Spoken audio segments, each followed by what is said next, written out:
Welcome to part 2 of our episode all about how to make the most out of UKREiiF. If you've not listened to part 1, make sure you do listen to that one before this one. Enjoy.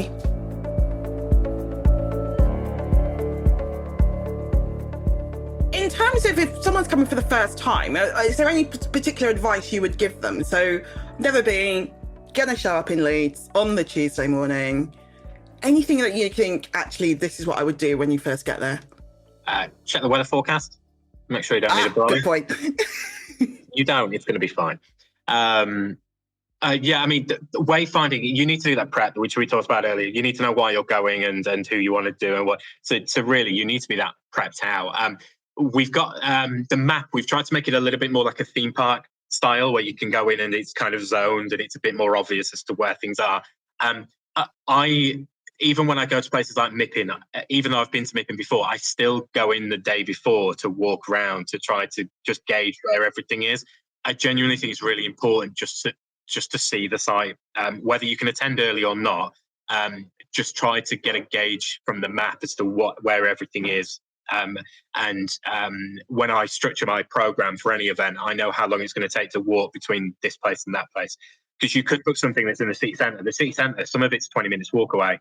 You don't want to be going to something in Wellington Place in the middle of the conference, because then you have to make your way there and then make your way back and you've lost an hour. It's just be as planned as possible. It's as obvious as that, unfortunately. But it does take time to do that, but you'll save time and make more of it whilst you're there. And that familiarisation is a good point, because I familiarised on the Monday last year and it helped me so much because I actually didn't get lost. And I think that's the thing, is you're right. It does make it a lot easier. That's for sure. If you can walk around first and just get the lay of the land. Yeah, 100%.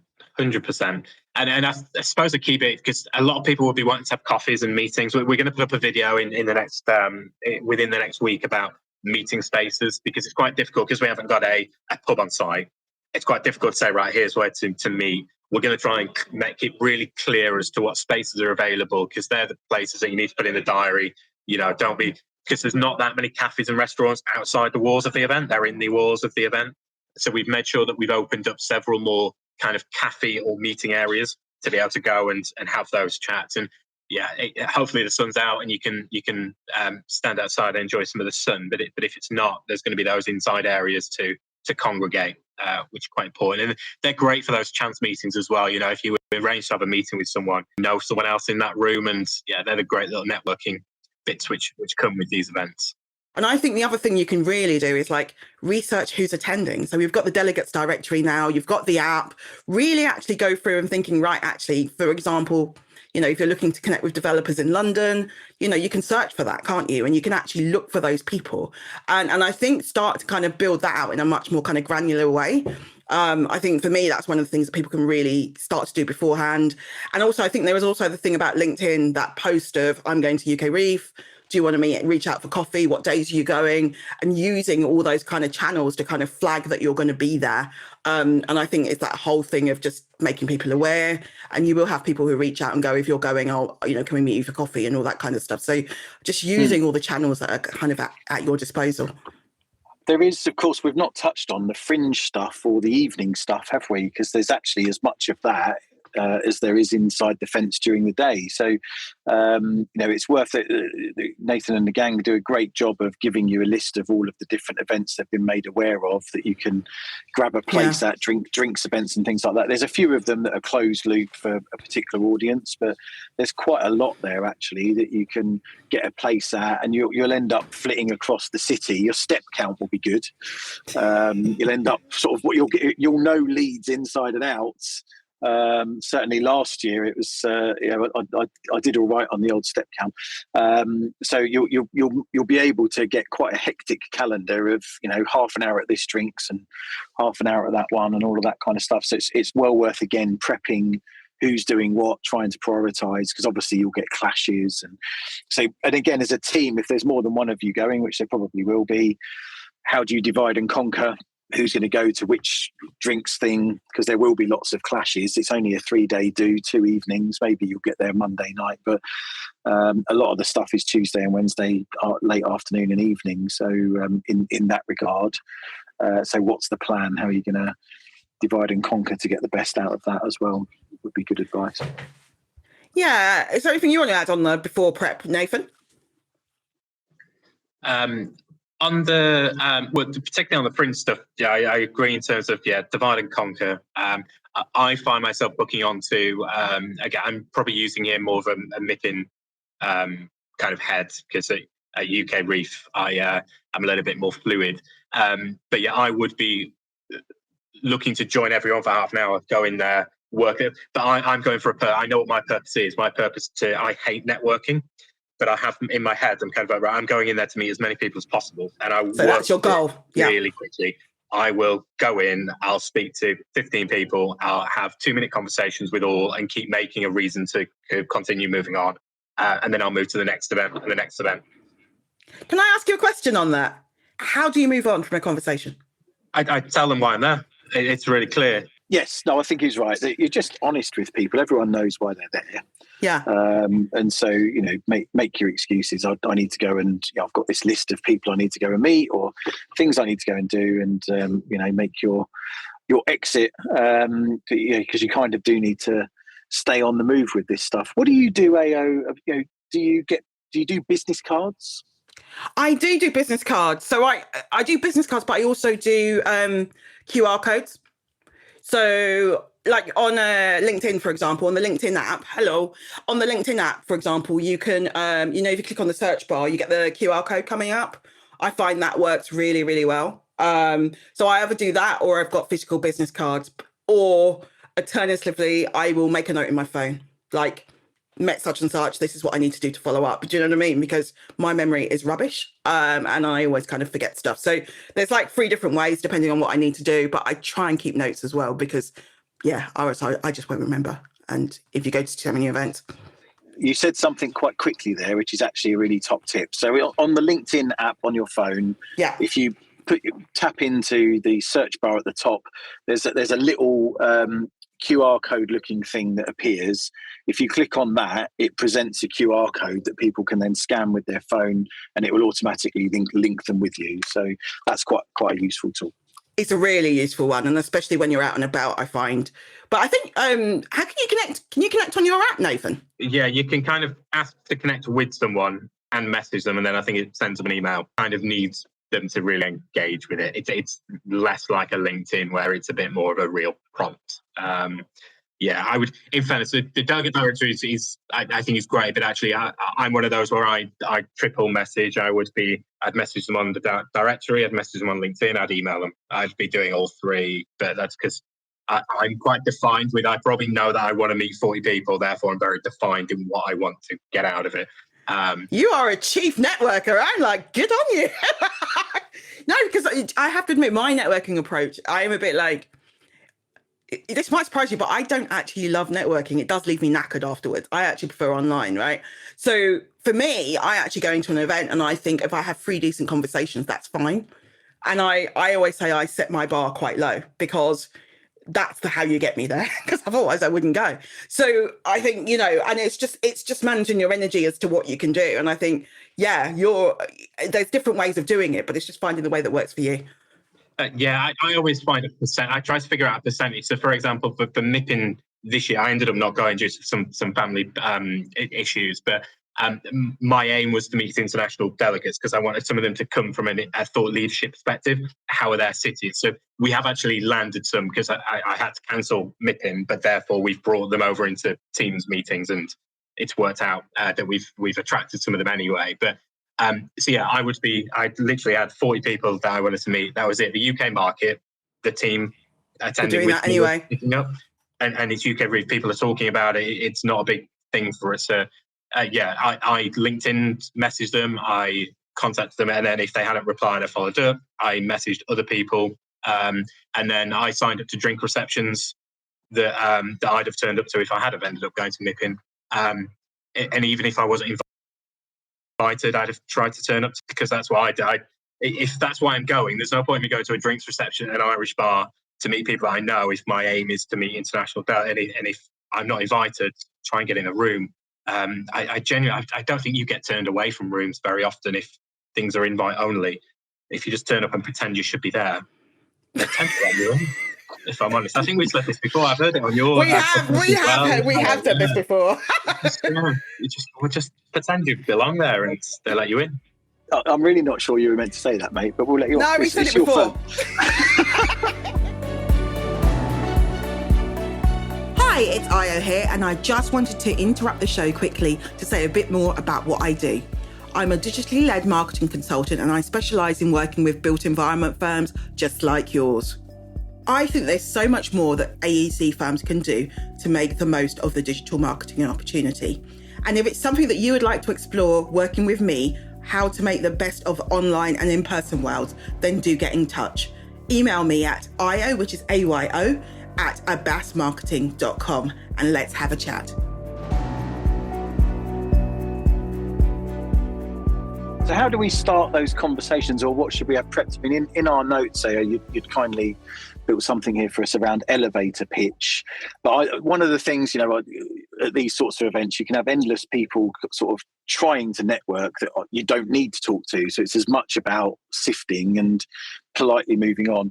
But when you do end up being engaged with someone who's not, you're not right for us to talk to, one of the things I really notice is quite often, because I'm kind of trying to understand them, they just kind of blurt at you their sort of pre-formed proposition.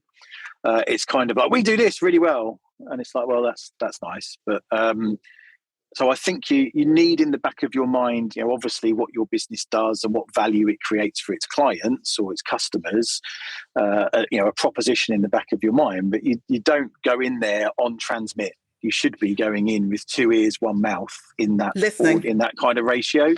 So it's about what are your opening questions that start a conversation, and then you can seed into that responses to, so if you can ask some questions about, not just the weather and the usual sort of stuff and how you're finding the event, but what's the top 3 things that your top 1 or 2 things that's keeping you awake at night at the moment? What's the stuff you're finding a challenge with your business or in your market? And that might start a conversation, and then you can find some alignment and take the conversation from there. Because you really shouldn't go into these conversations on a sort of hard transmit. Is my view. It needs to be a bit more consultative, and that does require a bit of thought and practice before you go bowling yourself into these things, I would say. But also, I think it's conversations, right? And I think it's also curiosity in conversations and being interested in people, and also, you don't know where that kind of connection is going to take you. So I think, because, as a marketing person, quite often people just run away from me, if I'm honest, well, they do, right? Not just me. It's not because you're a marketing person, but anyway. Damn it, that's why I'm single. No, but it is that thing, right, where you kind of have to be, but also that could be a bit naive, because you might not know who my network is, so I think you've kind of got to go in there and actually treat everyone with respect, and just be curious and still have a conversation, because I do think there is that balance, isn't there, of you've got your, what you're doing. And I have to admit, some of the worst networking things I go to are when you go in, it's the hard, people are literally just working the room and it's just really cold, which isn't how you do it, Nathan. I'm not saying that, but you know what I mean? So I think there is that balance as well. I'm giving you that. But there is that thing where I just think it's actually just being honest and curious and having conversations, and a lot of it is about taking it offline afterwards and that follow up, yes. Isn't it? So that segues beautifully, Ayo, because I was going to raise the point of follow up, because obviously the event's lovely and it's great to hang out with your industry for 3 days, but what's next? And so you need to go prepared with some sort of container for the leads and the conversations, whether you're smart enough to have a CRM platform like a Dynamics or a Salesforce and you plug stuff straight in, new contacts, and then hopefully you have some sort of reporting module out of it where you can understand what the group of people that attended have found and what we should do about that. What's the next step? But certainly, even if it's just that you have an Apple Note on your phone or whatever, and make those notes. But the key bit is you should put in your calendar for the day after and then the week after, following up with people. Email, great to meet you. I said I'd share this document with you. Here's that benchmarking data. can we grab a coffee? What's the next step? It's about starting a conversation and building momentum, because it is so easy for even the biggest, most well-organised organisations to have an army of people at these things, and then actually in terms of the real ROI out the back of it, they actually carry on a conversation with people they're already talking to, but what's the next step, and can we get some traction? So it should be part of your funnel. This is a key activity in your marketing plan and events plan that's part of your wider funnel of activity towards delivering against your business plan. And so it should map back to that. There may well be new prospects and leads we pick up from it, but a lot of the conversation should actually map back to the funnel that you're after already. So it's that action's important. But I think there's also that thing where you can kind of turn around, and I always say do a lot of your follow-up prep beforehand.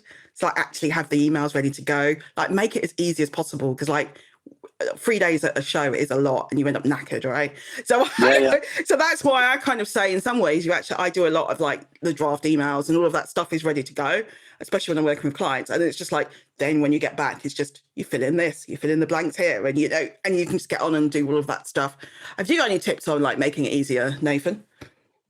Not really on making it easier. I think my side is I always follow up on LinkedIn as soon as all the business cards, or when I'm talking to them in person, I always connect on LinkedIn, because then it's there and done.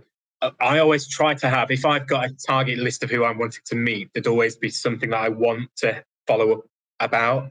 So I'd be less around kind of, let's meet up and have a coffee. So for example, my prep for UKREiiF is already ongoing, because we run something called Leaders Group, which is a monthly event that takes place, a membership thing all year round.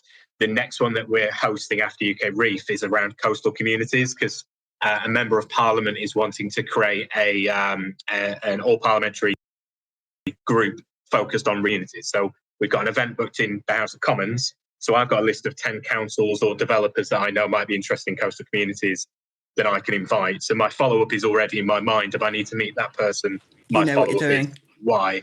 And I suppose this is then the question back to you is, how do you, because what I see sometimes is people will do a panel or they'll do a roundtable discussion, and then there's nothing comes of it. There's no post-event marketing. If it was me, I'd be looking at publishing some form of report with them, or I'd be looking at, actually, if I did a panel, should we then organise a roundtable in our office for 3 months later, whatever it might be. So more flip back to you. What would you advise from your clients in terms of if they're doing panels or roundtables, or what would you think they should be doing? In an ideal world, record that panel professionally if you can. That is what I would do, because you can then, it could turn it into a podcast, you could flip it into a live, you could use it as a webinar, you know what I mean? So ideally, if you can, and there's still time, 4 weeks away, I would say record it professionally. If that's not possible, you could do as simple as, even sometimes I will just use my mobile phone and put it on record. So I've got all the audio, and then I would take that audio and put it into Otter, which will give me a full transcript. And that will be, for an hour's talk, you are talking, that's probably 4 or 5 blog posts there in itself that you can then use post-event. You can do what you like with that. And I think that's the bit that people don't do. And I think, especially with such a busy, rich show like UKREiiF, there is going to be stuff that we want to see that we can't make, right? So I think it's like thinking about all these people that wanted to see this piece of content, how else can I use it? And I think as an industry, we'll put so much work into the show itself, but not necessarily how we can use that content and repurpose it going forward. And I think for me, that is what I would do. If I was running a pavilion, I would turn around and I would probably say, look for the themes running across or everything you've got from the event. You could do things where you just take comments from the audience, some of those questions, they could be posts. And I think there's lots and lots of kind of different rich ways that you can kind of, use that content, or even just rerun it. You could rerun it online as a webinar next week, and I think people don't necessarily do that and think, oh no, it's just for this one show. And it's like, that's a huge investment for 3 days. So how else can you really, really spin that content out? And I think continue that conversation. And I think that's what people always forget. And that's why people aren't necessarily getting the value that they should out of these events. So for me, that whole kind of repurposing, how else can we use this content, that story, how can we take the content to the next level? So you might turn around and say, actually, that was a really good discussion. the follow-on discussion would be this. And we could re-invite people, right? And so I think there's a lot people can do, but I just don't think people think in that way. Yeah, they don't. It's a great build. So I have this marketing consultant who works with me called Ayo, and what she'd tell me to do is exactly that. But just to build on it. So yes, record it, ideally in video, create some content, but I'd bake that into a microsite of your website, or get yourself a little Squarespace site with an attached URL, and create some thought leadership out the back of it, like you say, because there will be lots of people in your target list that were not at UKREiiF. And so being able to share that thought leadership with them, but getting them to click through the email back to your microsite, you can then track the IP addresses of who's looked at your microsite and understand the intent. And also you could do, which is, this is actually a good tip, is on the back of what Jeremy's just said, is actually LinkedIn now do thought leadership ads. So if you do a post on a particular topic linked to thought leadership, what you can do is actually go in and you could put money behind that post. And you could target it at job titles, certain types of organisations, all of that kind of stuff. And you could do that, and that costs you a couple £100. But you could actually hit the people that you really want to hit with that content. So I think there's lots you can do, but I don't think people necessarily see it in that way. Yeah, my marketing consultant told me to do that as well. Very good. Sounds like she knows what she's talking about. Very good.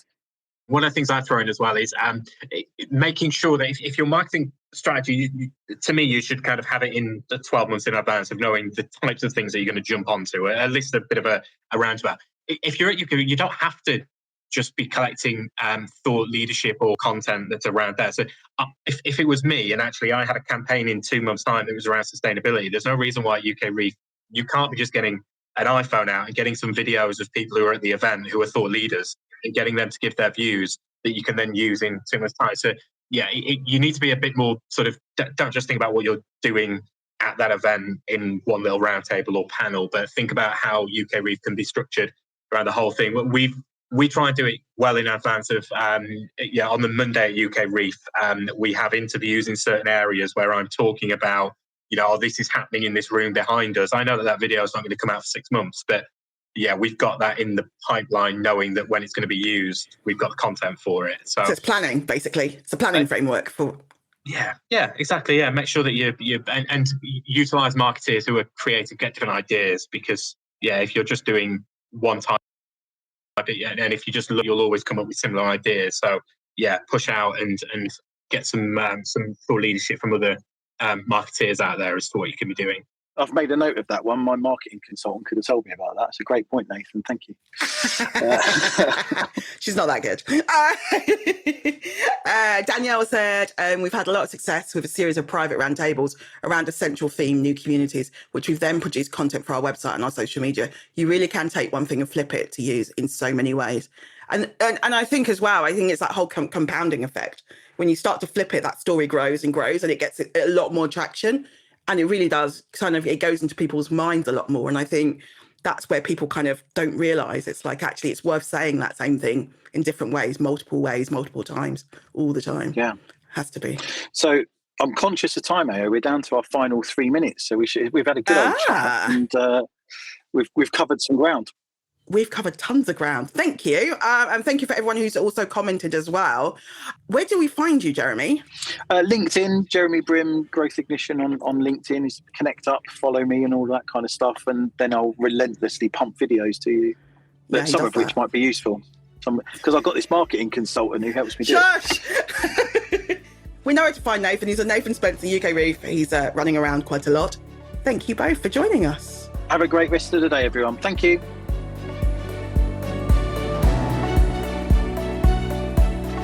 Thanks so much for listening to the Built Environment Marketing Show.